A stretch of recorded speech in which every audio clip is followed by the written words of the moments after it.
नमस्कार बच्चों। पिछले हफ्ते हमने लेंस के बारे में अध्ययन किया था, उससे रिलेटेड कुछ क्वेश्चन सॉल्व किए थे बच्चों। और ये पूरी अपवर्तन की सीरीज चल रही है। तो अपवर्तन की सीरीज में एक इंस्ट्रूमेंट आता है बच्चों प्रिज्म, और प्रिज्म से रिलेटेड क्वेश्चन आपको मिलते हैं बच्चों। ठीक है, तो आज हम प्रिज्म के बारे में क्या करेंगे, अध्ययन करेंगे बच्चों। ठीक है, और उसके कुछ न्यूमेरिकल क्वेश्चन सॉल्व करेंगे। ठीक है, तो बच्चों आप जानते हैं प्रिज्म एक पारदर्शी समान माध्यम होता है। ठीक है, कांच का एक पारदर्शी समान माध्यम होता है जिसमें दो अपवर्तक पृष्ठ होते हैं। जिसमें क्या होते हैं बच्चों, दो अपवर्तक पृष्ठ होते हैं। लाइक ये आपका जैसे प्रिज्म है, और किस तरीके का है ये, ठीक है, इस तरीके का है ना। ठीक है, तो ये वाला और ये वाला आपके क्या हो गए, दो अपवर्तक पृष्ठ हो गए। ठीक है, और नीचे जो आपको दिख रहा है ये क्या है, आपका बेस है। ये क्या है, आपका बेस मतलब आधार। और ये वाला एंगल आपका क्या कहलाएगा बच्चों, प्रिज्म कोण कहलाएगा। अगर आप लाइट को यहां से इंसिडेंट करते हैं, इधर से रिफ्लेक्टेड करते हैं, तब ये वाला कोण क्या कहलाएगा बच्चों, प्रिज्म कोण कहलाएगा। ठीक है, तो ये आपका प्रिज्म का 3 डायमेंशनल फिगर है। Angle of prism, this is the refracting surface. ये दोनों आपके रिफ्रैक्टिंग सरफेस हो गए हैं। ठीक है, अब इसमें हम क्वेश्चन इसको हम आगे समझते हैं। ठीक है, ठीक है, इसके फॉर्मूले फाइंड आउट करते हैं। ठीक है,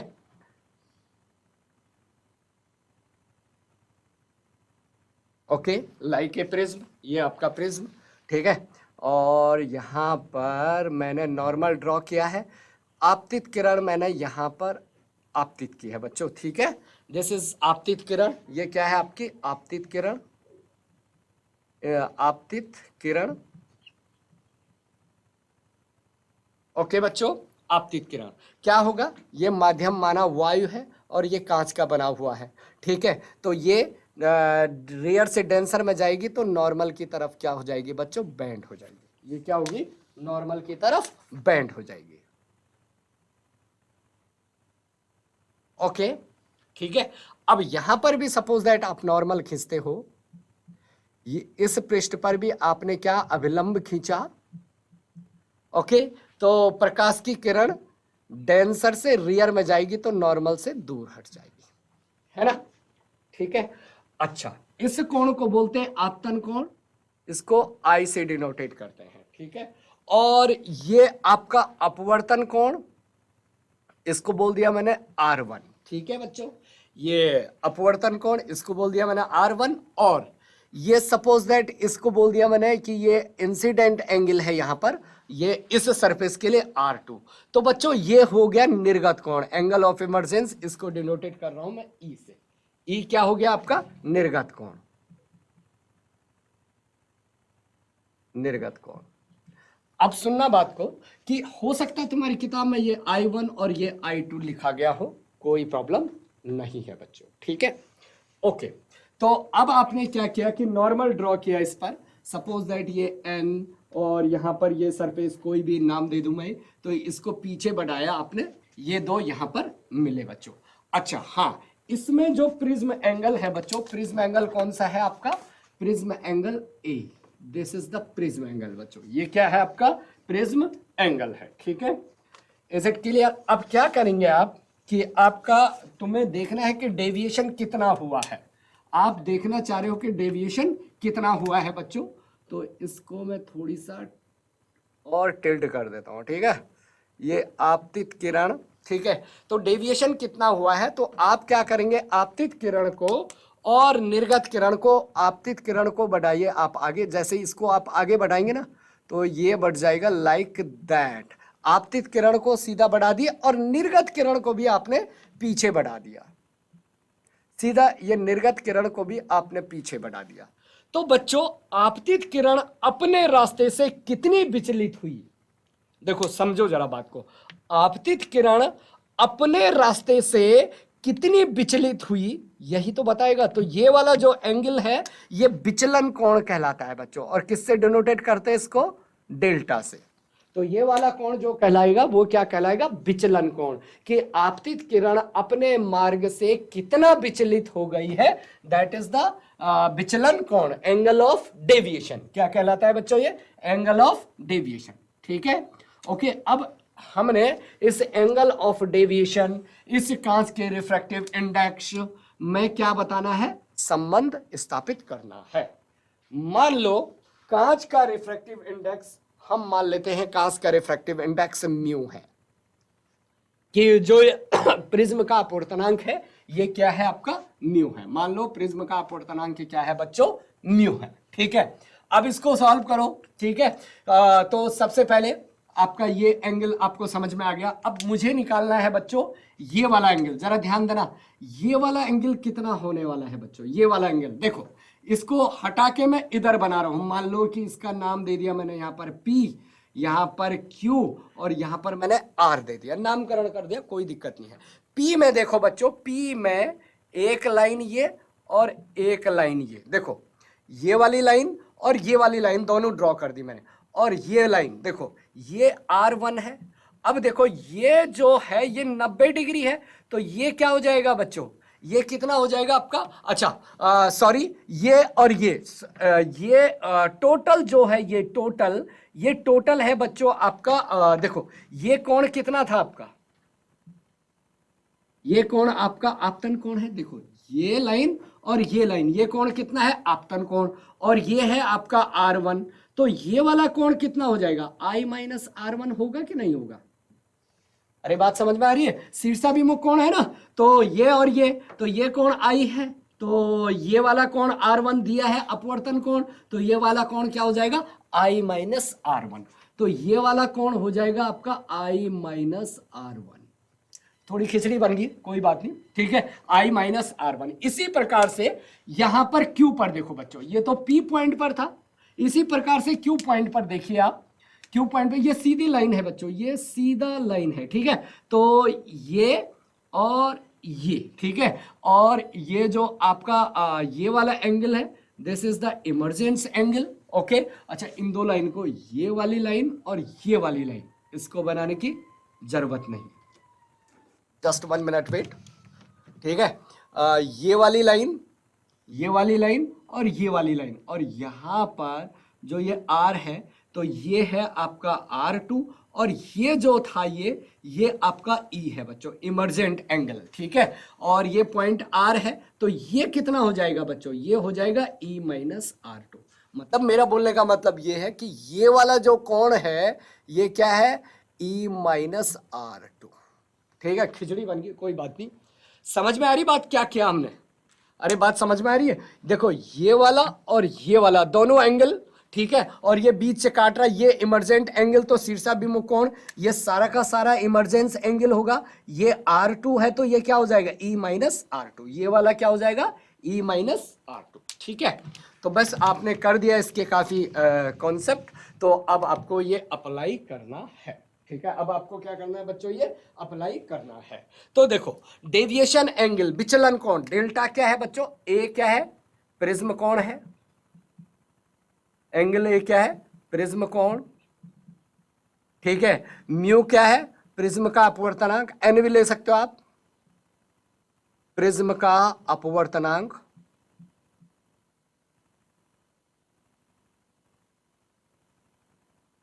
ठीक है बच्चों, और क्या दिया है आपको, हाँ डेल्टा क्या है, विचलन कोण, डेल्टा क्या है बच्चों, विचलन कोण, विचलन कोण। ठीक है, डेल्टा क्या है, विचलन कोण। अब सुनना मेरी बात को, विचलन कोण को कैसे निकाल सकता हूं मैं, देखो ये वाली लाइन और ये विचलन कोण आपका डेल्टा ये है, और सीधा ये लाइन खींच दो, तो देखो ये वाला कोण कितना है, ये है बच्चों I माइनस R1, देखो I माइनस R1, और ये वाला कोण क्या है बच्चों, E माइनस R2।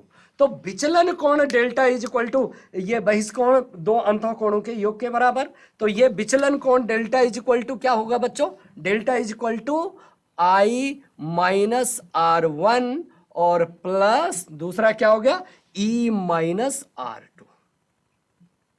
ठीक है बच्चों, तो ये विचलन कोण आपने फाइंड आउट कर दिया यहां से। ठीक है, किस ट्रायंगल से लिया आपने, हो सकता है यहां पर आप नाम दे दो, तो वो ये प्लस माना, इसका नाम मैंने M दे दिया, PMR।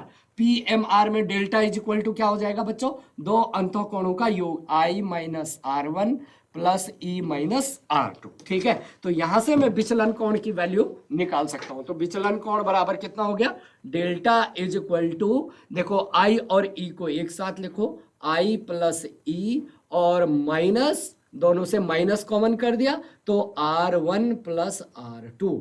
ठीक है, this is the equation number 1। अगर आप समझने के लिए लिख सकते हो तो विचलन कोण बराबर ई आई plus E minus R1 plus R2, समीकरण नंबर 1। ये डेल्टा क्या है, विचलन कोण, कि आपतित किरण अपने मार्ग से कितना विचलित हुई इस प्रिज्म की वजह से। ठीक है, इस प्रिज्म के अपवर्तनांक की वजह से। तो दैट इज द, ये क्या हो गया बच्चों, आपका विचलन कोण हो गया है। अब क्या करना है बच्चों आपको, अब लेना है आपने चतुर्भुज, देखो ये यहां पर का एंगल, ये मान ए था, अब इस चतुर्भुज में लो ए पी क्यू आर में, सुनना जरा, ए पी क्यू आर में चतुर्भुज कौन सा, ये वाला चतुर्भुज बच्चों। ओके, ये एंगल आपका ए है। अब देखना जब बच्चों जरा बात को, ये 90 डिग्री है, नॉर्मल का मतलब 90 डिग्री, इस पर ये कितना है बच्चों, 90 डिग्री है ये। अरे बात समझ में आ रही है, और ये कितना है, ये भी इस पर क्या है बच्चों, 90 डिग्री है। अब इस एंगल की वैल्यू कितनी है बच्चों, तो देखो आप यहां से निकाल सकते हो। देखो इस त्रिभुज से, किस त्रिभुज से, ये वाला त्रिभुज जो ये मैं यहां पर बना देता हूं। देखो ये कितना था R1, ये कितना है R2, ये क्या है P है, ये R है और ये Q है। Q क्या हो जाएगा बच्चों, त्रिभुज के तीनों कोणों का योग 180, तो इस कोण का मान क्या हो जाएगा, 180 माइनस R1 प्लस R2। बताओ भाई होगा कि नहीं होगा, त्रिभुज के तीनों कोणों का योग 180, तो ये इस एंगल का मान क्या हो जाएगा, 180 माइनस R1 प्लस R2। तो यहां पर ये कितना हो जाएगा, 180 माइनस ब्रैकेट के अंदर R1 प्लस R2। ओके, ये आ गई आपकी value, this was a, this was P Q R में। अब इसमें चतुर्भुज के चारों कोणों का योग कितना होता है बच्चों, 360 होता है। तो इसमें मैं अप्लाई कर सकता हूं ए प्लस, देखो ये क्या हो गया 90 प्लस ये कितना है, पहले इसको लिख लो, 90 plus 180 minus R1 plus R2 is equal to 360। अरे यस एंड नो। अब क्या होगा बच्चों, यहां से 180 300, 180 प्लस 180 प्लस 180 प्लस 180 360, और ये 360 दोनों आपस में क्या हो गया, कैंसिल हो गया, 360 इधर भी 360 इधर भी। तो ये a minus R1 plus R2 is equal to 0। तो देखो यहां से R1 plus R2 is equal to क्या हो गया बच्चों, a हो गया। This is equation number 2। This is equation number 2 बच्चों। ठीक है, अब देखो समीकरण 1 में देखो R1 प्लस R2, समीकरण 2 से a का मान यहां रख दो, समीकरण 2 से a का मान यहां, मतलब समीकरण 2 से R1 plus R2 is equal to a यहां रख सकता हूं मैं। तो तब विचलन कोण कितना हो जाएगा बच्चों, विचलन कोण कितना हो जाएगा, विचलन कोण,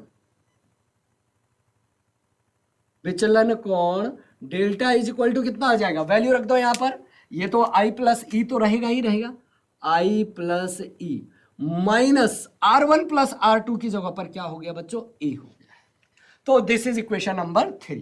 तो विचलन कोण का एक फॉर्मूला ये जो आपको याद होना चाहिए, ठीक है, कि दैट इज द विचलन कोण बराबर I प्लस ई माइनस ए। ठीक है, लिखा कैसे जाता है इसको मैं इधर बिठा देता हूं, ठीक है, इसको लिखा कैसे जाता है बच्चों, ओके इसको लिखा जाता है, दैट इज द, इसको इधर लाओ, इसको इधर लाओ, तो ये हो गया डेल्टा प्लस ए बराबर आई प्लस ई, डेल्टा प्लस ए बराबर आई प्लस ई। डेल्टा क्या है, विचलन कोण है, डेल्टा क्या है बच्चों, विचलन कोण है, ए क्या है, प्रिज्म कोण है, आई क्या है, आपतित कोण है, ई क्या है, निर्गत कोण है। ठीक है, अगर आपकी बुक में ये I1 और I2 दिया होगा तो कोई प्रॉब्लम नहीं है। ठीक है, समझ में आ रही बात। तो दैट इज द, ये आपका इक्वेशन नंबर, इसको आप 4 डाल सकते हो। ठीक है, तो ये फॉर्मूले आपको इसमें क्या होने चाहिए बच्चों, ध्यान होने चाहिए, ये फॉर्मूले आपको क्या होने चाहिए, इसमें ध्यान होने चाहिए। अब ये विचलन कोण जो है ये किस किस बात पर निर्भर करता है, मतलब मेरा बोलने का मतलब ये कि जब आप व्हाइट लाइट डालते हो ना, इसमें सफेद कलर डालते हो, तो वो 7 कलरों में क्या हो जाता है, स्प्लिट हो जाता है। वो विवियर के कलर में क्या हो जाता है बच्चों, आपके स्प्लिट हो जाता है, ठीक है। तो क्यों होता है वो, क्योंकि प्रत्येक कलर के लिए इस प्रिज्म का अपवर्तनांक अलग अलग होता है, और प्रत्येक कलर के लिए ये विचलन कोण क्या होता है बच्चों, अलग अलग होता है, जिस कारण सफेद कलर जो होता है, व्हाइट लाइट जो होती है, वो इसमें क्या हो जाती है, स्प्लिट हो जाती है, और इसी फिनोमिना को क्या बोलते हैं हम, डिस्पर्जन ऑफ द लाइट, ठीक है, और स्प्लिटिंग ऑफ द लाइट। तो विचलन कोण का अब देखा गया बच्चों कि विचलन कोण और ये आपतित किरण, देखो ये विचलन कोण और आपतित किरण के बीच में एक ग्राफ देखा गया जो कि बड़ा इंपॉर्टेंट होता है। तो मैं ये मिटा रहा हूं बच्चों अब, ठीक है, आपको ये फॉर्मूला ध्यान रखना है, या ये फॉर्मूला आप ध्यान रख सकते हो, ठीक है। तो क्या होने वाला है इसमें, ठीक है, आपतित के विचलन कोण तथा आपतित कोण में संबंध के, आपतन तथा विचलन कोण के बीच वक्र, आपतन तथा विचलन कोण के बीच ग्राफ कैसा आता है, और वक्र भी बोल सकते हैं आप। तो देखो बच्चों, सपोज दैट आपका, देखना जरा ध्यान से, ये एक्स अक्ष में आपका आपतन कोण है,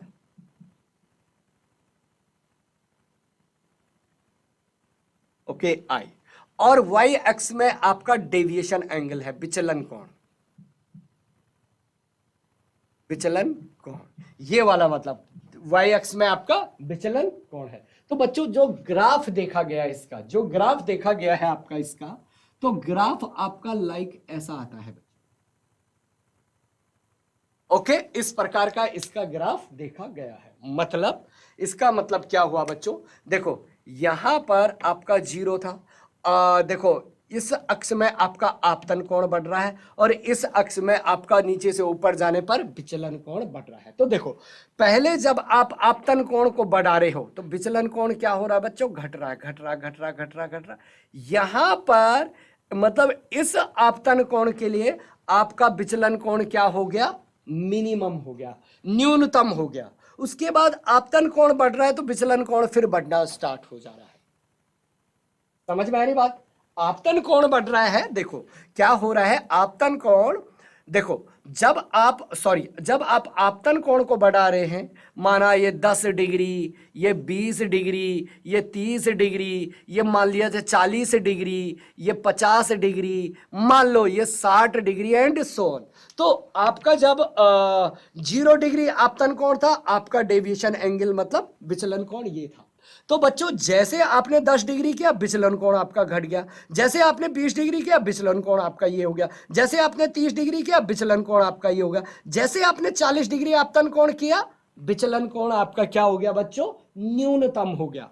तो बच्चों इस न्यूनतम विचलन कोण को हम मिनिमम डेविएशन एंगल बोलते हैं, या न्यूनतम विचलन कोण। इसको किससे डिनोटेड करते हैं, डेल्टा एम से। तो डेल्टा एम क्या है बच्चों, न्यूनतम विचलन कोण, न्यूनतम विचलन कोण, that is the minimum deviation angle. क्या है बच्चों ये, minimum deviation angle, minimum deviation angle, ठीक है, मिनिमम डेविएशन एंगल। अच्छा, इस एंगल, इस न्यूनतम विचलन कोण की कुछ खास बातें होती है जो अभी बताऊंगा मैं। उसके बाद न्यूनतम विचलन कोण के बाद भी आपने क्या किया बच्चों, आपतन कोण बढ़ाया, तो न्यूनतम विचलन कोण फिर बढ़ने लग गया, न्यूनतम विचलन कोण फिर बढ़ने गया। अब हमने देखा इस ऑब्जर्वेशन से हमें, इस ग्राफ से हमें ये दिख रहा है बच्चों कि प्रत्येक विचलन कोण के लिए, देखो जैसे यहां पर विचलन कोण है, इतना ही विचलन कोण यहां पर भी है बच्चों, क्योंकि ये विचलन कोण है ना। तो प्रत्येक विचलन कोण के लिए आपतन कोण की 2 वैल्यू है, आपतन कोण की 2 वैल्यू है, मतलब यहां पर भी माना विचलन कोण था आपका 40 डिग्री वाई अक्ष में, है ना, तो ये भी माना विचलन, ये भी सेम पर है, तो ये भी कितना होगा 40 डिग्री। अरे वाई अक्ष में ये दोनों के लिए विचलन कोण क्या है 40 डिग्री। तो देखो 40 डिग्री विचलन कोण के लिए आपतन कोण दो वैल्यू है आपतन कोण की। एक तो 40 डिग्री किस पे आ रहा है, लगभग 10 डिग्री पर आ रहा है, अरे बात समझ में आ रही है। और एक 40 डिग्री किस पर आ रहा है, लगभग 50 डिग्री पर आ रहा है। मतलब क्या बोलना चाह रहा हूं मैं कि जब आपका डेल्टा 40 डिग्री है तो आपके आपतन कोण दो हैं। एक तो I1 इज इक्वल टू कितना 10 डिग्री, और ये एग्जांपल है सिर्फ, और I2 is equal to 50 degree. समझ में आ रही बात, समझ में आ रही बात कि प्रत्येक विचलन कोण के लिए आपतन कोण के दो मान होते हैं, आपतन कोण के दो मान होते हैं, केवल और केवल मिनिमम डेविएशन को छोड़ के, न्यूनतम विचलन कोण को छोड़ के। न्यूनतम विचलन कोण एक ऐसा कोण है जिसके लिए आपतन कोण और निर्गत कोण दोनों क्या कर जाते हैं, कोइंसाइड कर जाते हैं, मतलब दोनों का मान क्या होता है, समान होता है। मतलब I1 और I2 उसमें क्या कर जाएंगे, कोइंसाइड कर जाएंगे। मतलब न्यूनतम विचलन कोण के लिए, न्यूनतम विचलन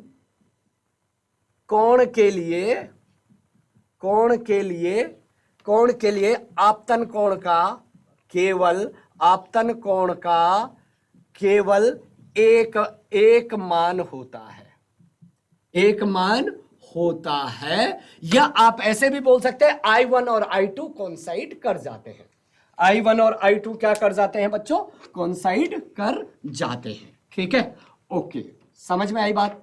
न्यूनतम विचलन कोण एक ऐसा कोण है जिसके लिए मतलब एक ही मान होता है I का। अदरवाइज बाकी तुम कोई सी भी वैल्यू लो, यहां पर की वैल्यू लो, इतनी वैल्यू ये भी है डेविएशन एंगल पर, लेकिन I1 एक होगा और I2 दो वैल्यू है आपतन कोण की। समझ में, आई होप समझ पा रहे होंगे, आपतन कोण की दो वैल्यू है। ठीक है, तो न्यूनतम विचलन कोण वो होता है कि जिसमें आपतन कोण केवल एक मान होता है, और न्यूनतम विचलन कोण के अतिरिक्त बाकी सारे विचलन कोण के लिए आपतन कोण की दो पॉसिबल वैल्यू होती है, दो पॉसिबल वैल्यू होती है बच्चों, दो पॉसिबल वैल्यू होती है। ठीक है, तो आपका फॉर्मूला, अच्छा इसमें और विचलन कोण किस किस मान पर निर्भर करता है, विचलन कोण को कौन कौन डिफाइन कर पाए, कौन कौन फैक्टर प्रभावित करते हैं। अच्छा ठीक है, आपको पहले समझ में आ गया ना विचलन कोण क्या हुआ, कि आपतित किरण अपने मार्ग से कितने कोण पर विचलित हुई वो क्या कहलाएगा, विचलन कोण कहलाता है। और न्यूनतम विचलन कोण क्या होगा, कि जिसमें केवल एक आपतन कोण पॉसिबल हो, वो न्यूनतम विचलन कोण क्या कहलाता है, आपका न्यूनतम विचलन कोण कहलाता है। ठीक है, अब विचलन कोण किस किस बात पर निर्भर करता है। पहली बात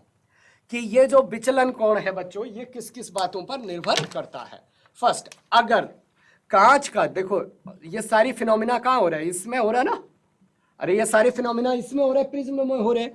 अगर आपका प्रिज्म का रिफ्रैक्टिव इंडेक्स ज्यादा है, पहला प्रिज्म का रिफ्रैक्टिव इंडेक्स ज्यादा है तो बच्चा विचलन कोण भी ज्यादा हो जाएगा, एंगल ऑफ डेविएशन भी क्या हो जाएगा, इंक्रीज आपका होता है। कि अगर प्रिज्म का, पता है आपको कि अगर ज्यादा डेंसर मीडियम होगा तो ये रे ज्यादा टर्न होगी बच्चों, ये ज्यादा डेंसर मीडियम होगा तो ये ज्यादा नॉर्मल की तरफ झुकेगी, तो ज्यादा नॉर्मल की तरफ झुकेगी तो ये अपने पाथ से ज्यादा विचलित होगी, अपने पाथ से ज्यादा विचलित होगी तो डेविएशन एंगल वो विचलन कोण आपका ज्यादा होने वाला है।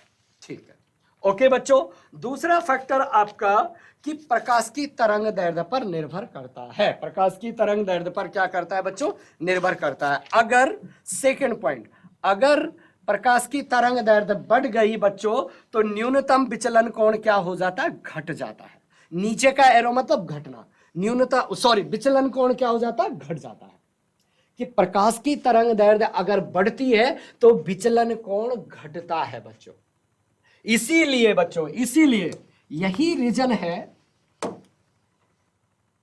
यही रीजन है बच्चों कि जब आप सफेद लाइट को व्हाइट श्वेत प्रकाश को जब क्या करते प्रिज्म पर आपतित करते हैं तो बच्चों लाल कलर की तरंग दैर्ध्य सबसे ज्यादा, लाल कलर की तरंग दैर्ध्य सबसे ज्यादा, तो उसके लिए विचलन कोण सबसे कम। समझ में आ रही बात? क्योंकि तरंग दैर्ध्य बढ़ती है तो विचलन कोण कम होता है। तो यही कारण है कि जब ये स्प्लिट होती है बच्चों तो सबसे ज्यादा कौन होता है वॉयलेट कलर अपने मार्ग से, और सबसे कम कौन होता है रेड कलर। क्यों रेड कलर सबसे कम होता है? क्योंकि विचलन कोण और जो वेवलेंथ है वो इनवर्सली प्रोपोर्शनल है एक दूसरे के।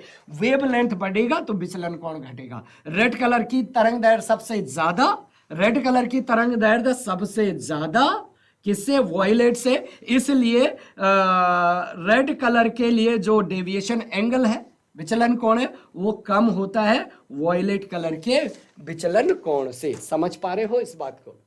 इस बात को समझ पा रहे हो मेरे बच्चों? Yes and no? इस बात को समझ पा रहे हैं ना आप कि जो आपका तरंग दैर्ध्य अगर ज्यादा है तो उसके लिए विचलन कोण क्या होता है? कम होता है। तो तरंग दैर्ध्य ज्यादा थी रेड के लिए, इसलिए इसका विचलन कोण सिर्फ इतना ही हुआ, जबकि वॉयलेट का विचलन कोण कितना होगा बच्चों? इतना होगा।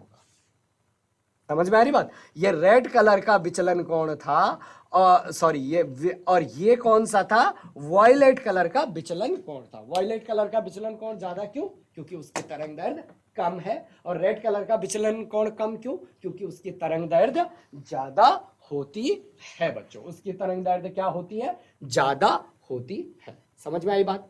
बात समझ में आ रही? ऑल्सो काउची फॉर्मूले से भी आप इसको समझ सकते हैं, मतलब इस वाले फैक्टर से भी आप समझ सकते हैं, क्योंकि रिफ्रैक्टिव इंडेक्स जो होता है वो a plus B by lambda square on C by lambda की power 4 and so Cauchy theorem बच्चों ये वाला।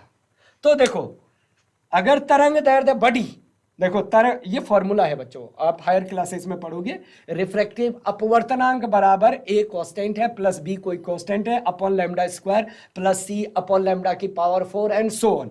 तो यहीं से पता लग जाएगा आपको कि अगर तरंग, ये दो तो कांस्टेंट है, अगर तरंग दैर्ध्य बढ़ी तो अपवर्तनांक क्या हो जाएगा? कम हो जाएगा। तो देखो मजेदार बात देखना यहां पर कि अगर तरंग दैर्ध्य बढ़ी तो ये डिनोमिनेटर में है, ये नीचे है, ये नीचे बढ़ेगा तो म्यू क्या हो जाएगा बच्चों? कम हो जाएगा। इसीलिए बच्चों सुनना जरा ध्यान से बात को है, इसीलिए जो प्रिज्म है, प्रिज्म का जो अपवर्तनांक है वो अलग अलग कलर के लिए प्रिज्म का अपवर्तनांक अलग अलग होता है बच्चों। समझ में आ रही बात? कि मेंशन किया रहेगा पीले कलर के लिए अपवर्तनांक अलग होगा इस कांच का, लाल कलर के लिए इसका अपवर्तनांक अलग होगा, और वायलेट कलर बैंगनी कलर के लिए इसका अपवर्तनांक क्या होगा? अलग अलग होगा। फॉर्मूला तुम्हारे सामने है कि जिसकी तरंग दैर्ध्य ज्यादा उसके लिए उस माध्यम का रिफ्रैक्टिव इंडेक्स कम। समझ में आ रही बात? कि मतलब अगर मैं यहां लाल कलर भी डालूं और अगर मैं यहां पीले कलर को भी डालूं तो लाल कलर के लिए इसका अपवर्तनांक कम हो जाएगा बच्चों। इस कांच का हो सकता है लाल कलर के लिए इस कांच का अपवर्तनांक हो सकता है लाल कलर के लिए हो 1.0005 और पीले कलर के लिए हो सकता है इसका अपवर्तनांक येलो कलर के लिए हो 1.0045। अरे बात समझ रहे हो? ये ज्यादा बड़ा है, ये छोटा है। समझ पा रहे हो आप? इसके अनुसार काउची फॉर्मूला के अनुसार तरंग दैर्ध्य बढ़ती है तो माध्यम का अपवर्तनांक क्या होता है? कम होता है। तो समझो जरा बात को इसको कि एक ही प्रिज्म एक ही है लेकिन अलग अलग कलर के लिए उसका अपवर्तनांक अलग अलग है। तो अगर तरंग दैर्ध्य बढ़ी तो अपवर्तनांक कम हो गया, और अगर अपवर्तनांक कम हो गया तो डेविएशन एंगल भी कम हो जाएगा, क्योंकि अपवर्तनांक बढ़ता है तो डेविएशन एंगल भी बढ़ता है। समझ में आ रही बात? तो ये दो फिनोमिना आप याद रखेंगे कि तरंग दैर्ध्य बढ़ती है तो विचलन कोण कम होता है, और अगर किसी कांच का जैसे अपवर्तनांक बढ़ेगा तो विचलन कोण भी बढ़ेगा।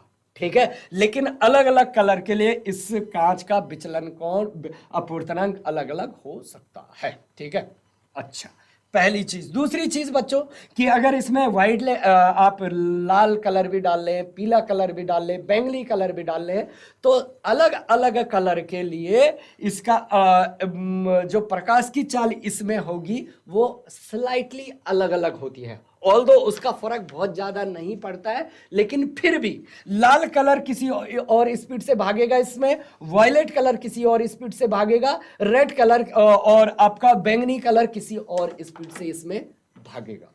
ठीक है, तो ये आपके रिलेशन थे किसमें कि कौन कौन से फैक्टर इसको प्रभावित करते हैं। तो आपको याद रहेगा यहां पर कि इसके अनुसार कि डेल्टा वायलेट मतलब बैंगनी कलर के लिए बैंगनी बड़ा होगा डेल्टा रेड से, लाल कलर से, याद रहेगा।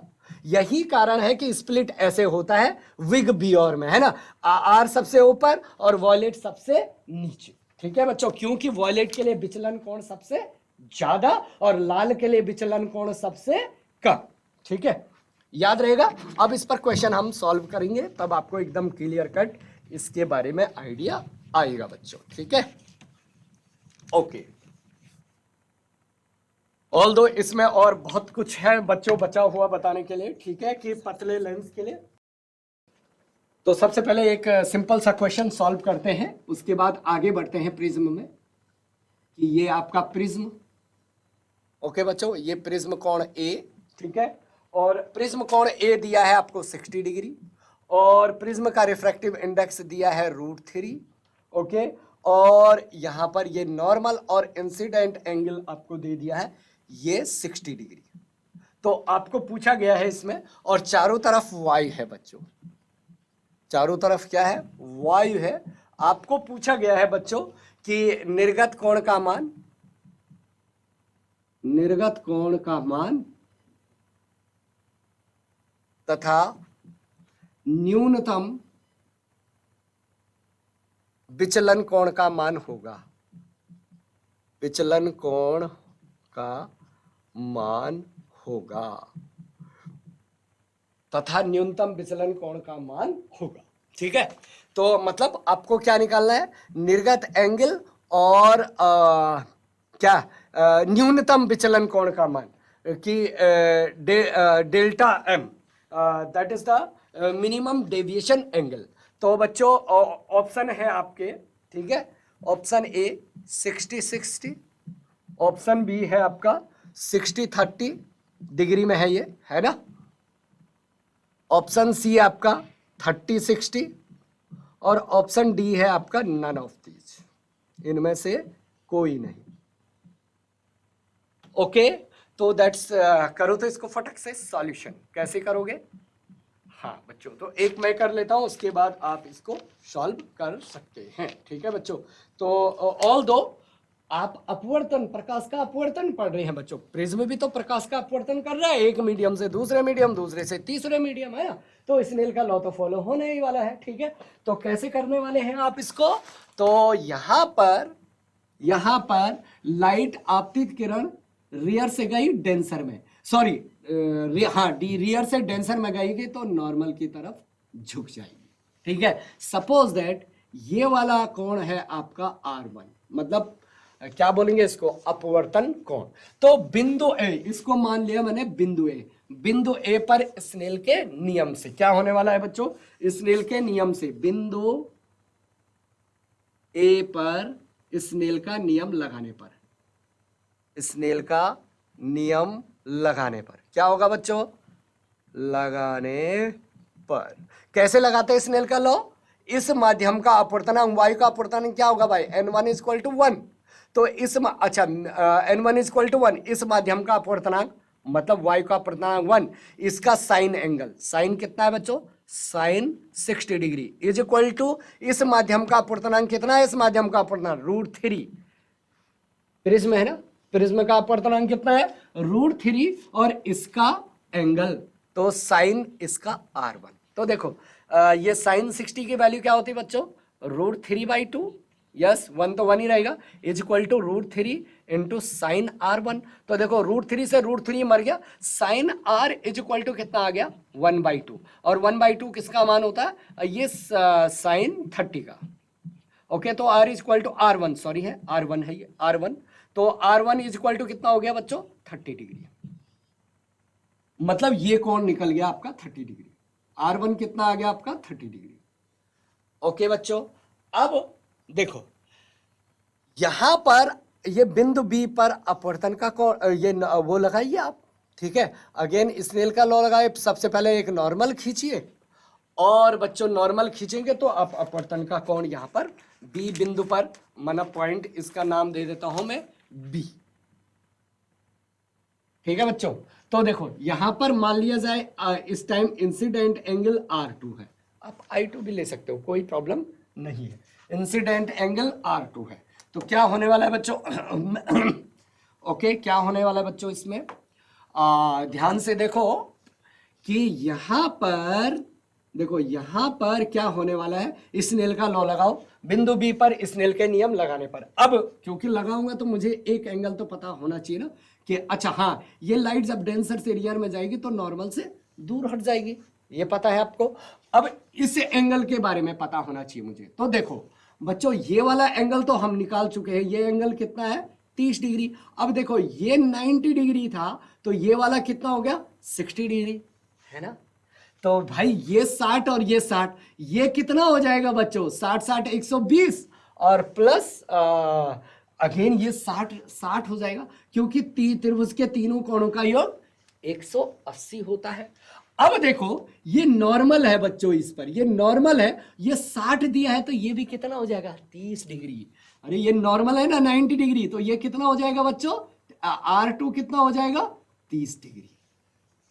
समझ में आई बात। तो यहां पर इंसिडेंट एंगल कितना हो गया बच्चों 30 डिग्री हो गया, किसके लिए बिंदु बी का। कैसे निकाला, ये 30 डिग्री था, ये नॉर्मल था, ये 60 डिग्री, 60 60 120 180 होना चाहिए, ये भी 60 होगा क्योंकि ये त्रिभुज से तीनों कोण का योग 180 है और ये नॉर्मल है, ये 60 था तो ये कितना हो जाएगा 30 डिग्री हो जाएगा। तो बिंदु बी पर स्नेल का लॉ लगाने पर,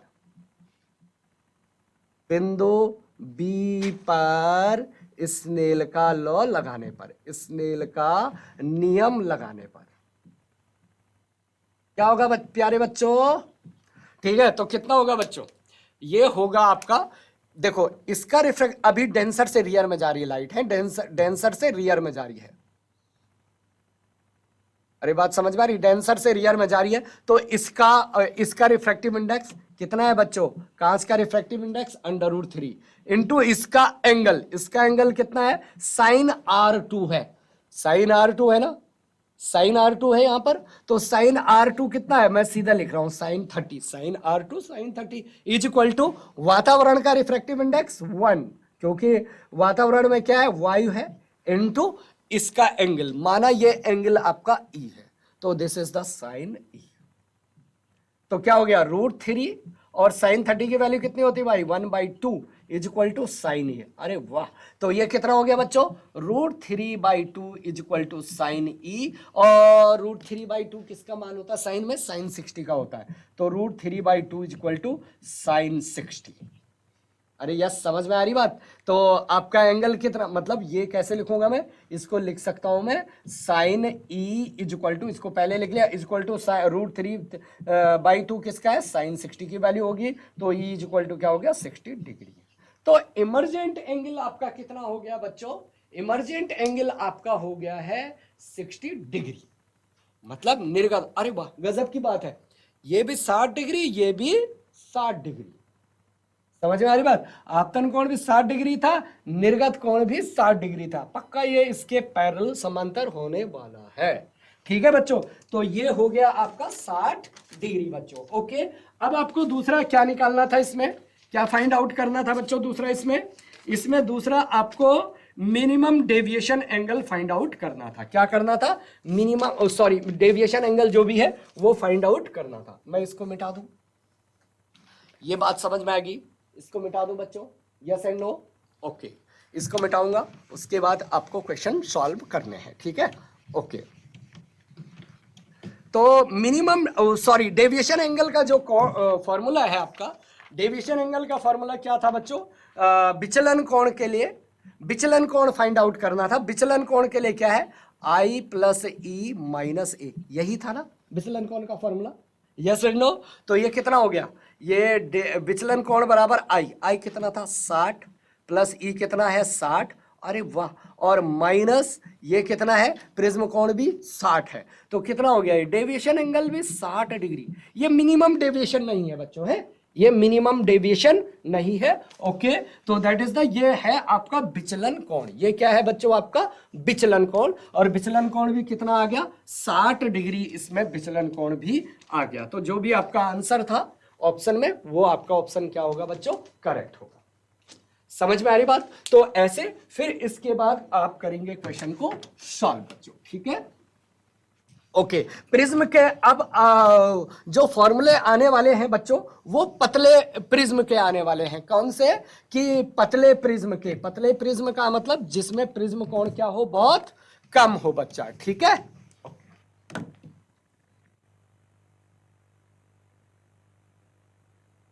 ठीक है बच्चों, तो अब हम इसमें थोड़ी सा और क्वेश्चन आप इसमें प्रैक्टिस करेंगे बच्चों।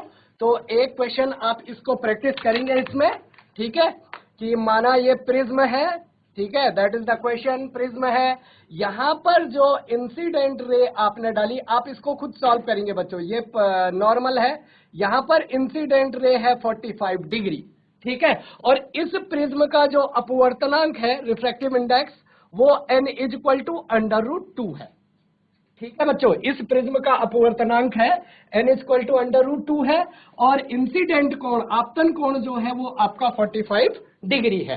अब आपको क्या करना है कि ये बताना है कि इसके लिए इमर्जेंट एंगल का मान कितना होगा, इमर्जेंट एंगल की वैल्यू कितनी होगी बच्चों, ठीक है। मैं आपको ऑप्शन दे देता हूं, A option 60 degree, B option 45 degree, C option 90 degree, और डी ऑप्शन आपका इनमें से कोई नहीं, नन ऑफ दीज, ठीक है। तो आप इसकी प्रैक्टिस करोगे और इसका आंसर आप चेक करके बता सकते हैं कि इसका आंसर क्या आने वाला है, ठीक है।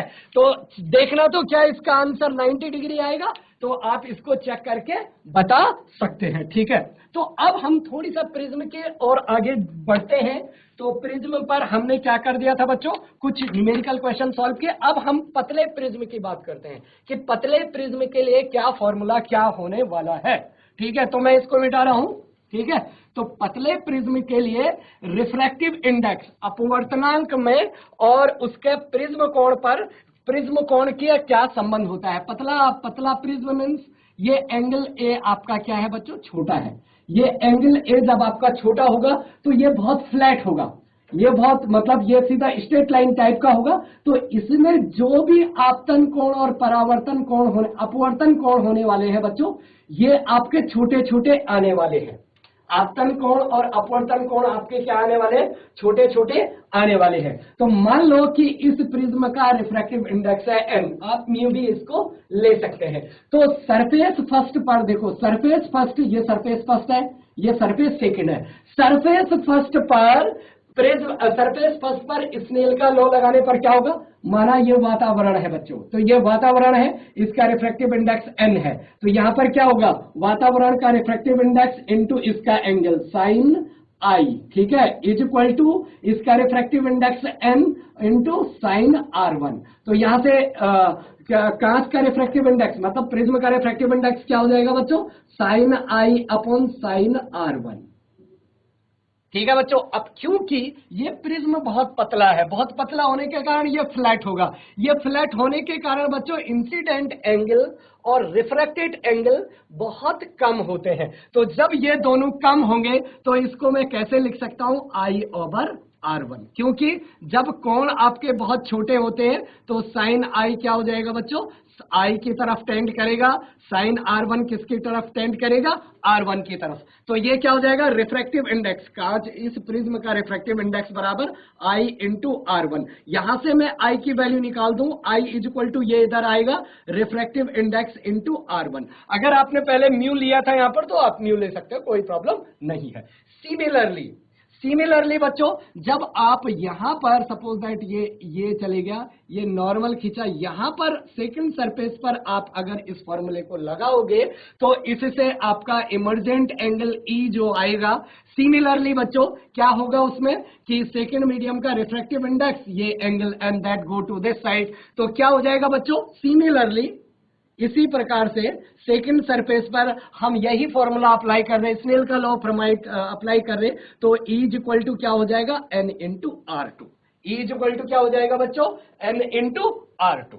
Is it clear, is it clear. अब प्रिज्म के फॉर्मूले से हमने क्या निकाल दिया था बच्चों, प्रिज्म के फॉर्मूले से हमने क्या कर दिया था, ये समझ में आया ना, ये डायरेक्ट लिख लिया हमने, इसका एंगल जो R2, यस एंड नो, यहां इंसिडेंट एंगल आप R2 कर सकते हैं, इसका refractive index sine R2 is equal to इसका refractive index into sine E, तो वहां से E की वैल्यू आ जाएगी N इंटू R2। ठीक है, अब आप जानते हो, अभी हमने सॉल्व किया है कि विचलन कोण I इज इक्वल टू वो delta is equal to I plus E minus A, जो कि R1 प्लस R2 है, जो कि क्या है बच्चों, R1 प्लस R2 है, यस एंड नो। तो यहां पर डेल्टा इज इक्वल टू आई कितना है, NR1 प्लस E कितना है, प्लस NR2 और माइनस A हो गया है।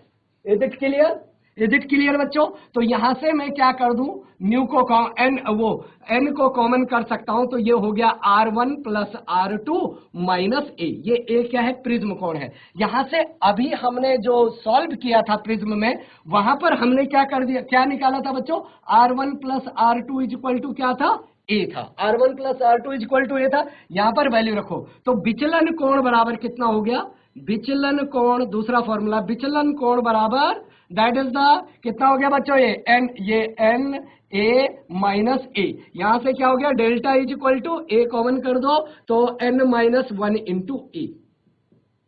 हो सकता है तुम्हारी किताबों में यहां पर रिफ्रैक्टिव इंडेक्स न्यू लिखा गया होगा, तो विचलन कोण बराबर म्यू माइनस 1 इंटू A, विचलन कोण म्यू बराबर वो डेल्टा बराबर N माइनस 1 इंटू A, जहां पर A क्या है बच्चों आपका प्रिज्म का कोण, N क्या है आपका refractive index of prism, N क्या है आपका रिफ्रैक्टिव इंडेक्स ऑफ प्रिज्म है बच्चों। ठीक है, अब पतले लेंस के लिए फॉर्मूला इसका निकालना है, ठीक है, ओके, कि न्यूनतम विचलन कोण कितना होगा, वो इंपॉर्टेंट है बच्चों। एक फॉर्मूला, जब आपको न्यूनतम विचलन कोण दिया होगा तब आप ये फॉर्मूला नहीं लगाएंगे, ये विचलन कोण है बच्चों, ये डेल्टा क्या है, सिर्फ विचलन कोण है, ठीक है। तो ये फॉर्मूला आप कब लगाएंगे, जब आपको विचलन कोण दिया हो, जब आपको क्या दिया हो, विचलन कोण, रिफ्रैक्टिव इंडेक्स और आपको प्रिज्म कोण दिया हो। तो पतले लेंस के लिए न्यूनतम विचलन कोण का फॉर्मूला कितना होता है, उसको हम सॉल्व करते हैं। तो मैं यहां पर ये मिटा रहा हूं, ठीक है बच्चों। तो लेट अस सी हियर, मैंने यहां पर ये मिटा दिया, आप इसको लिख सकते हो बच्चों। तो यही कारण होता है बच्चों, अलग अलग कलर के लिए डेविएशन एंगल, ये विचलन कोण अलग अलग आता है, क्योंकि अलग अलग कलर के लिए एन अलग अलग होगा, है ना, रेड के लिए अलग होगा, वायलेट के लिए अलग होगा, तो ये विचलन कोण आपका अलग अलग दिखाता है, ठीक है। तो now let us see here कि यहां पर हम पढ़ने वाले हैं डेविएशन ऑफ प्रिज्म फॉर्मूला बच्चों, प्रिज्म फॉर्मूला पतले लेंस के लिए, पतले लेंस के लिए प्रिज्म फॉर्मूला हम सॉल्व करने वाले हैं बच्चों। तो आप जानते हो, सीधा डायरेक्ट शॉर्ट में कर देते इसको, प्रिज्म कोण बराबर R1 प्लस R2, ठीक है, प्रिज्म कोण A बराबर R1 प्लस R2। तो मिनिमम डेविएशन के लिए, फॉर मिनिमम डेविएशन बच्चों, मिनिमम डेविएशन के लिए, मिनिमम डेविएशन का मतलब न्यूनतम विचलन कोण के लिए, अभी हमने चर्चा की है इसमें, न्यूनतम विचलन कोण के लिए, विचलन कोण के लिए क्या होता है बच्चों, न्यूनतम विचलन कोण के लिए डेल्टा एम, न्यूनतम विचलन कोण मतलब डेल्टा एम। डेल्टा एम में मैंने आपको बताया है कि R1 इज इक्वल टू क्या हो जाता है बच्चों, R2 हो जाता है, R1 is equal to R2। न्यूनतम विचलन कोण के लिए एक शर्त ये होती है बच्चों कि माना ये मिनिमम डेविएशन, न्यूनतम विचलन कोण हो रहा है इस आपतन कोण में, तो बच्चों न्यूनतम विचलन कोण अगर इस आपतन कोण में न्यूनतम विचलन कोण हो रहा है, मतलब जो किरण है वो न्यूनतम डेविएशन हो रही है, तो बच्चों पहली चीज कि जो प्रिज्म के अंदर ये रिफ्रैक्टेड लाइट होती है ये आधार के समांतर हो जाती है। पहली चीज कि क्या अपवर्तन के बाद जो ये आपकी इंसिडेंट रे अंदर गई है, ये रे और आधार क्या होते हैं, समांतर होते हैं, पहली चीज। दूसरी चीज कि अगर इस रे को आप रिवर्स कर दोगे तो ये रिवर्सिबिलिटी ऑफ लाइट को फॉलो कर देता है। ये रिवर्सिबिलिटी ऑफ लाइट को क्या कर देता है, फॉलो कर देता है। मतलब ये यही पाथ क्या कर देगा, जैसे इधर गया था वैसे ही उसी पाथ से वापस आ जाएगा।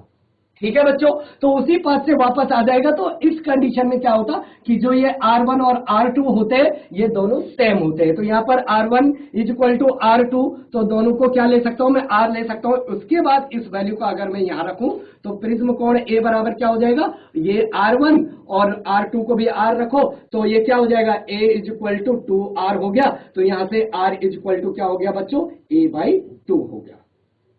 एकदम क्लियर है, एकदम क्लियर है कि न्यूनतम विचलन कोण के लिए बच्चों क्या होता है, ये रे इसके समांतर, आधार के समांतर, पहली चीज। और दूसरी चीज R1 और R2 आपके क्या होते हैं, सेम होते हैं बच्चों। R1 और R2 आपके सेम होते हैं। अब इस न्यूनतम विचलन कोण की कंडीशन आप कहां पर अप्लाई करोगे, जो आपका मेन फॉर्मूला था। मेन फॉर्मूला क्या था आपका, delta is equal to I plus E minus A था बच्चों। ठीक है, तो न्यूनतम विचलन कोण के लिए, न्यूनतम विचलन मतलब डेल्टा M के लिए यहां पर रखेंगे आप डेल्टा M, डेल्टा M रखेंगे बच्चों, तो ये इंसिडेंट और इमर्जेंट एंगल दोनों क्या हो जाते हैं, सेम हो जाते हैं। इंसिडेंट और इमर्जेंट एंगल दोनों क्या हो जाते हैं, मैंने कहा ना ये बगल में, ये दोनों एंगल बराबर, ये इसके समांतर, रिवर्स करेंगे तो सेम हो जाएगा। ओके, तो न्यूनतम विचलन कोण एक ऐसा मान होता है जिसमें केवल एक आपतन कोण होता है, या आप कह सकते हैं कि आपतन कोण कोइंसाइड कर देता है। न्यूनतम विचलन कोण के अतिरिक्त और सभी मान ऐसे दो मान होते, दो आपतित कोण होते हैं किसी डेविएशन एंगल के लिए। न्यूनतम विचलन कोण के लिए केवल एक आपतित कोण होता है। ठीक है, तो ये I प्लस आई, दोनों को I प्लस आई क्यों लिख दिया बच्चों, क्योंकि न्यूनतम विचलन कोण की ये कंडीशन है कि ये दोनों क्या हो जाते हैं, कोइंसाइड हो जाते हैं, सेम एंगल होते हैं। माइनस, और ये क्या है बच्चों आपका, that is the A। Is it clear बच्चों, इज इट क्लियर। तो now we can write here कि delta M is equal to 2I minus A। तो यहां से मुझे कोई सा भी एंगल मैं फाइंड आउट कर सकता हूं कि 2I इज इक्वल टू कितना हो जाएगा बच्चों, 2I is equal to delta M minus A।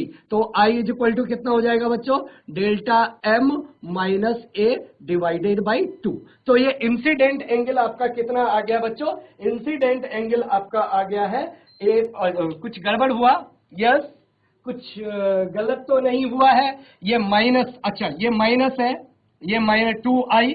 Okay, तो ये इधर आएगा तो क्या होगा, प्लस होगा, yes and no, is it clear बच्चों। तो यहां पर प्लस होगा, तो incident I is equal to आप क्या लिख सकते हो, A प्लस, इसको उल्टा कर दो, डेल्टा M डिवाइडेड बाई 2।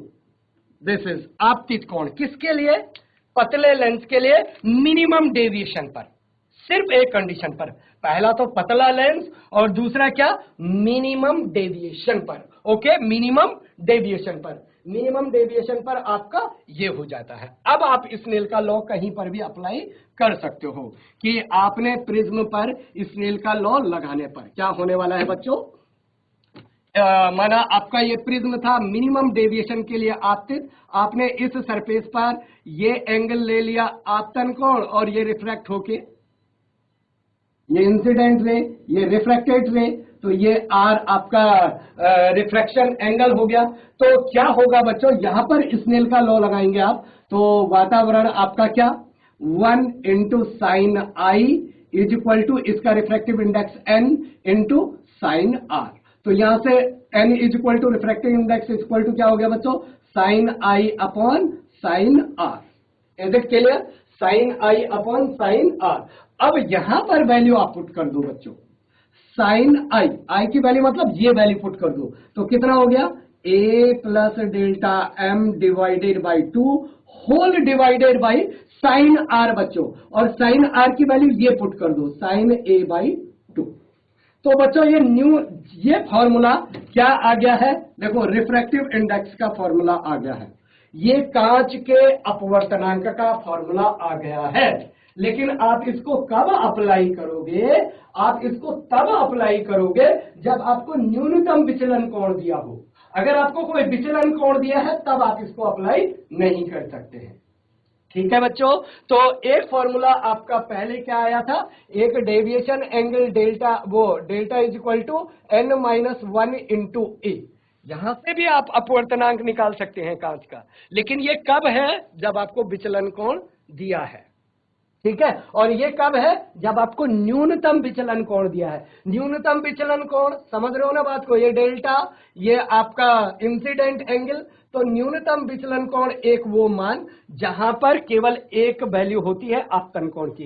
इसके अतिरिक्त ये डेल्टा एम है, इसके अतिरिक्त सारे क्या है? विचलन कोण के दो मान, विचलन कोण में किसी आपतन कोण के दो मान होते हैं। ठीक है, ये सेम विचलन कोण है। जैसे माना ये 30 डिग्री है, तो इसमें एक आपतन कोण 30 डिग्री हो सकता है, एक आपतन कोण 60 डिग्री हो सकता है, लेकिन मिनिमम डेविएशन पर आपतन कोण एक ही होगा। ठीक है, तो उसके बाद ये फॉर्मूला आपका ड्राइव हुआ है कि प्रिज्म का अपवर्तनांक बराबर sine A plus delta M divided by 2 sine A by 2। यदि यहां पर प्रिज्म पतला है, इफ, यदि, जो कि होता ही है सामान्यतः, प्रिज्म पतला है तो क्या होगा बच्चों? पतला है तो ये एंगल बहुत छोटा आएगा, तो साइन आई टेंस टू, ये साइन थीटा टेंस टू कहां कर देगा बच्चों? थीटा पर टेंड कर देगा। तो ये फॉर्मूला क्या हो जाएगा? ये हो जाएगा A plus delta M divided by 2 whole divided by sine A by 2 भी क्या हो जाएगा बच्चों? A by 2, sine A by 2 भी क्या हो जाएगा? A by 2। लेकिन ये कब पॉसिबल होता है? जब आपका ये ए एंगल ना 5 डिग्री से छोटा होता है, बहुत पतला। अगर 60 डिग्री है तब नहीं कर सकते हो ऐसा। ठीक है, जब ये ए एंगल क्या हो आपका 5 डिग्री से छोटा हो, 1 degree 2 degree 3 degree 4 degree 5 degree, तो तब आप ये फॉर्मूला अप्लाई कर सकते हो कि यदि, और यह लिखा हो कि प्रिज्म बहुत पतला है, तब आप इस फॉर्मूले को यूज कर सकते हैं। ठीक है, अदरवाइज ये आपका स्टैंडर्ड फॉर्मूला किसके लिए? मिनिमम डेविएशन के लिए। किसके लिए बच्चों? मिनिमम डेविएशन के लिए। Is it clear? ये बात आपको समझ में आई बच्चों? क्या ये बात आपको समझ में आ गई है? तो क्या हम इस पर आप क्वेश्चन सॉल्व कर सकते हैं कि ये पतले, अच्छा इसको आप आगे सॉल्व करना चाह रहे हो तो आगे सॉल्व कर सकते हो। 1 plus delta M divided by 2 और ये 2 बाई ए, तो दैट मर जाएगा। तो n इज इक्वल टू कितना हो जाएगा बच्चों? a plus delta M divided by A. तो इसको लिख सकते हैं आप 1 plus delta M divided by A. लेकिन ये हमेशा ओके आप अप्लाई नहीं कर सकते हो। ये कब अप्लाई करेंगे? जब प्रिज्म का कोण, ये ए एंगल आपका बहुत पतला हो, तभी आप इसको अप्लाई कर सकते हो। इसको कब अप्लाई कर सकते हो? जब आपको न्यूनतम विचलन कोण दिया हो। और इसको कब अप्लाई कर सकते हो? जब आपको विचलन कोण दिया हो। Is it clear? सुनना, अलग अलग कलर के लिए प्रिज्म का अपवर्तनांक अलग अलग होता है, इसलिए डेविएशन एंगल भी अलग अलग आता है। और यही कारण होता है कि जब लाइट इसमें इंसिडेंट करते हैं तो वो अलग अलग एंगल पर क्या हो जाते हैं? अपने मार्ग से विचलित हो जाते हैं। रेड कलर का वेवलेंथ सबसे ज्यादा, इसलिए उसका अपवर्तनांक सबसे कम, और डेविएशन सबसे कम। अपवर्तनांक सबसे कम, डेविएशन सबसे कम। और वायलेट कलर का वेवलेंथ सबसे कम, इसलिए उसका अपवर्तनांक सबसे ज्यादा, जिस कारण उसका अपवर्तनांक सबसे ज्यादा, जिस कारण उसका डेविएशन एंगल सबसे ज्यादा। ओके, इज इट क्लियर बच्चा? ठीक है, ओके। तो अब हम इस पर क्वेश्चन सॉल्व कर सकते हैं। यस, तो इस पर बहुत सारे क्वेश्चन बच्चों आपके पूछे जाते हैं। ठीक है बच्चों, ठीक है, ओके। तो आप इस पर क्वेश्चन सॉल्व कर सकते हैं। ठीक है बच्चों, तो यहां पर okay, question number first. Okay बच्चों, आपको दिया है बच्चों प्रिज्म कोण दिया है, प्रिज्म कोण 60 डिग्री आपको दिया हुआ है।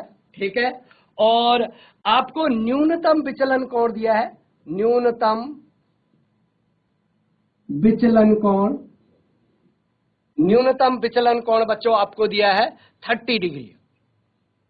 ओके, न्यूनतम विचलन कोण आपको क्या दिया है बच्चों? 30 डिग्री दिया है। और आपको याद करना है कि दैट इज द, याद करो refractive index of prism, refractive index of prism, prism का अपवर्तनांक होगा, ठीक है। Option A 1.5, option B 2, option C √3/2, option D इनमें से कोई नहीं, ठीक है बच्चों, कोई नहीं, ठीक है बच्चों। अब सीधा सीधा सॉल्यूशन की बात करते हैं। देखो कौन सा फॉर्मूला यूज करने वाले हैं, पहले बताओ, क्या ये फॉर्मूला यूज करने वाले हैं n-1 इंटू ए, या क्या ये फॉर्मूला यूज करने वाले हैं, यहां से भी तो निकाल सकता हूं मैं, क्या ये फॉर्मूला यूज करने वाले sign delta m plus a/2 divided by sine a/2, क्या यूज करने वाले हैं बच्चों, बोलो कौन सा यूज करने वाले हैं, यस एंड नो बच्चों। ओके 60 एंड 30, वो सेकेंड फॉर्मूला यूज करेंगे या third formula, first formula use करेंगे बच्चों या सेकेंड फॉर्मूला यूज करेंगे, फर्स्ट और सेकेंड। अगर आप सुन रहे हो तो चैट के माध्यम से आंसर भेज सकते हो कि सेकेंड या फर्स्ट, यस देखो सेकेंड, बहुत बढ़िया। किस स्कूल में, काला ढूंढिए बीरी, सेकंड ऑप्शन यूज करेंगे, वेरी गुड बेटा, क्योंकि ये न्यूनतम विचलन कोण दिया है, ये विचलन कोण नहीं दिया है, अगर विचलन कोण दिया रहता तब आप इसको यूज करते, ठीक है, बहुत बढ़िया बेटा, ठीक है। तो कितना आ रहा आंसर, आंसर भी सेंड कर दो, कितना आ रहा answer, A B C D, क्या आ रहा बच्चों, देखो तो जरा, इससे यूज करेंगे, इसको यूज नहीं करेंगे, तो क्या होने वाला है, n इक्वल टू, मतलब प्रिज्म का अपवर्तनांक कितना, sine delta m, delta m मतलब न्यूनतम विचलन कोण 30 plus a 60 divided by 2 whole divided by sine a/2, मतलब साइन 60/2, तो कितना आ रहा है बच्चों, ये आ रहा है 90 sine 45 divided by sine 60, sorry sine 60/2 sine 30 हो जाएगा ना, तो साइन 45 की वैल्यू कितनी होती है बच्चों, साइन 45 की वैल्यू होती है 1/√2, is it clear, divided by sign 30 की वैल्यू क्या होती है बच्चों, 1/2, तो ये 1/2 होगा, ये 2 ऊपर रेसिप्रोकल हो जाएगा, तो मैं यहीं पर कर देता हूं इसको, कितना होगा बच्चों, ये साइन 30 1/2 होगा तो 2/1 हो गया, तो कितना आ गया ये बच्चों, ये आ गया आपका, इस 2 को लिख सकता हूं मैं √2 मल्टीप्लाइड √2 डिवाइडेड बाई √2, तो देखो √2 से √2 मर गया है, ओके बच्चों, तो कितना बच गया, रिफ्रैक्टिव इंडेक्स n कितना आया, √2 आया, मतलब कांच का जो जिस कांच का प्रिज्म बना होगा उसका अपवर्तनांक कितना है, √2 है, और √2 यहां पर कोई ऑप्शन नहीं है, तो आपका ऑप्शन कौन सा होगा करेक्ट, डी, और बच्चों ने भेजा भी है?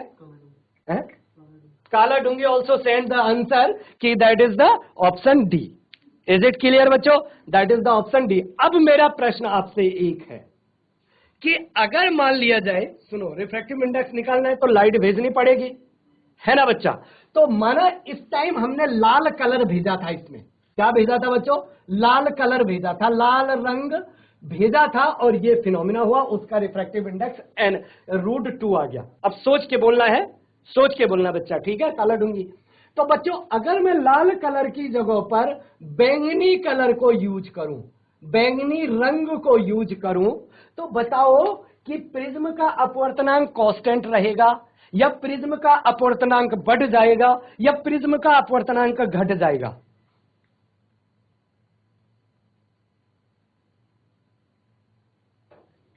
है बच्चों, बोलो तो जरा, कि अगर मैंने ये प्रोसेस लाल रंग के लिए किया, ये कंडीशन आ गई, अब यही प्रोसेस मैं बैंगनी रंग के लिए करूं, वायलेट कलर के लिए करूं, तो क्या n चेंज होगा या n चेंज नहीं होगा, ओके, बहुत बढ़िया मेरे बच्चे, किसने, ओके, एनी अदर स्कूल जो सुन रहे हैं बच्चों, काला डूंगी का आंसर कि n बढ़ जाएगा, बहुत बढ़िया, n बढ़ जाएगा, और कोई स्कूल, क्या बच्चा बढ़ेगा घटेगा या कांस्टेंट रहेगा बच्चा, बोलो बच्चों शाबाश,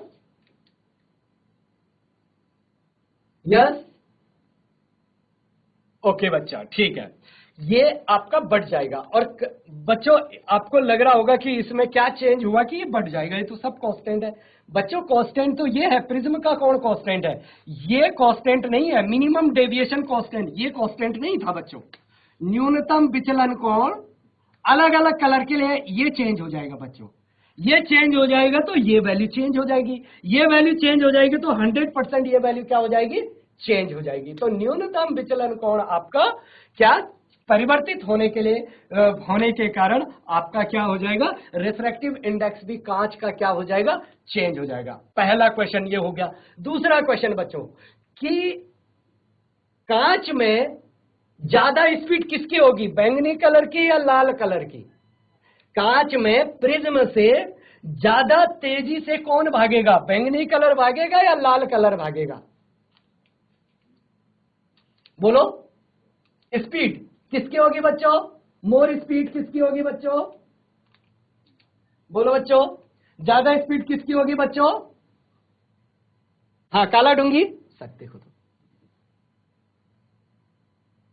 अगर दोनों को प्रिज्म से भेज रहे, सोचो ना जरा, प्रैक्टिकल क्वेश्चन है कि दोनों को एक बार लाल कलर या बैंगनी कलर भी भेज दिया आपने, तुमने कहा ये अलग अलग एंगल पर डेविएट हो गए, बिल्कुल ठीक है।